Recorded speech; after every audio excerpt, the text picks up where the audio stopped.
आप देख रहे हैं धम्म प्रभा यूट्यूब चैनल। के साथ उपस्थित उपासक उपासिकाओं को मंगल कामनाएं देते हुए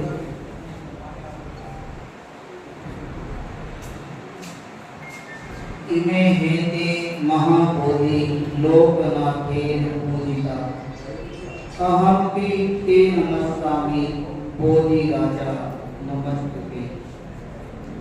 प्रथमं बोधि कल्पं द्वितीयं च निमित्तं तृतीयं च स्मरणेयं चतुर्थं रत्नाकर पंचमं अच्पाल्यं च मुचलितेन छठमं सप्तमं राजा यज्ञं वंदे तं निमित्ते। परमं सुखम, अगर परम सुख कोई है तो निर्वाण की अवस्था किसी भी व्यक्ति के लिए उसका परम सुख होती है। और जब किसी को निर्वाण के साक्षात दर्शन बोधि प्राप्त हो जाए तो उसके सुख की कोई इंतहा नहीं होती। उसके सुख कितना मिलता है उसका हम अंदाजा भी नहीं लगा सकते।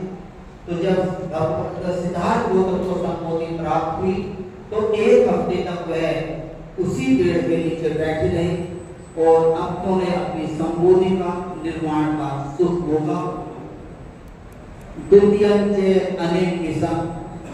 दूसरे हफ्ते वह अपने आसन से उठे और बोधि वृक्ष से पूर्व दिशा की तरफ गए। थोड़ी दूर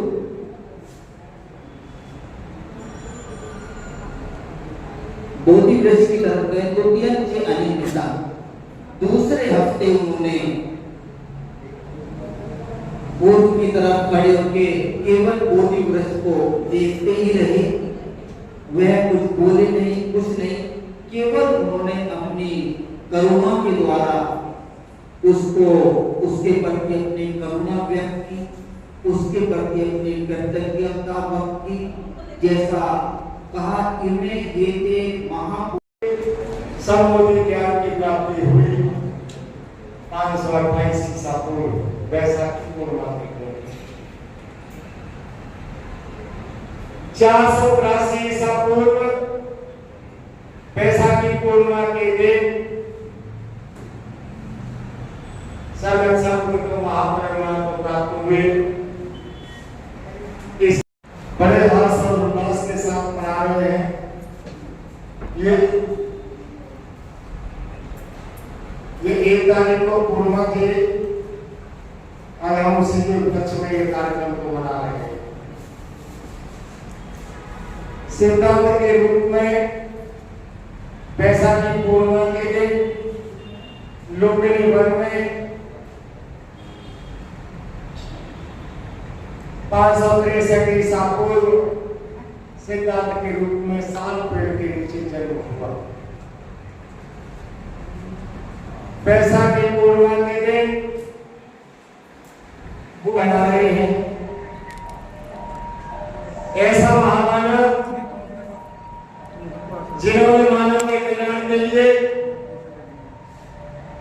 केवल मानव के कल्याण के लिए नहीं, समस्त जीव जंतुओं के लिए जो संदेश दिया,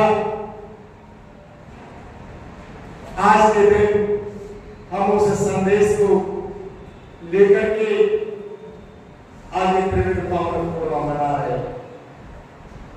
भगवान बुद्ध को जो संबोधि प्राप्त हुई, संबोधि प्राप्त होने के बाद भगवान बुद्ध ने जाना जाना मानव जीवन जीना कैसे चाहिए, उसका मापदंड क्या होना चाहिए। जीवन तो सभी जी रहे हैं, अपना लालन पालन ठीक प्रकार से कर रहे हैं, लेकिन वास्तव में मानव जीवन जीने का एक रास्ता है। उसके लिए भगवान बुद्ध ने उपासकों को जीवन जीने के लिए कंसीव दिया। उपासक उपासिकाएं 5 सीढ़ी के पालन करते हुए अपने व्यावहारिक जीवन को जीते हैं। वो वास्तव में मानव के कल्याण के रास्ते पर चलने का प्रयास करते हैं।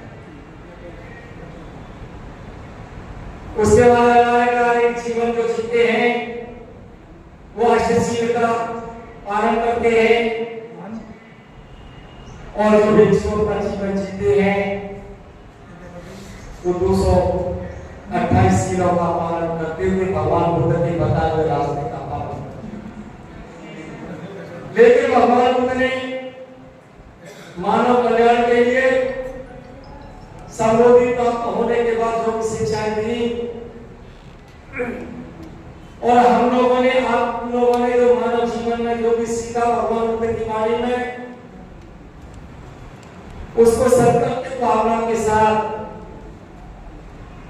उसको अपने व्यावहारिक जीवन में पालन करने का संकल्प लें और अगर संकल्प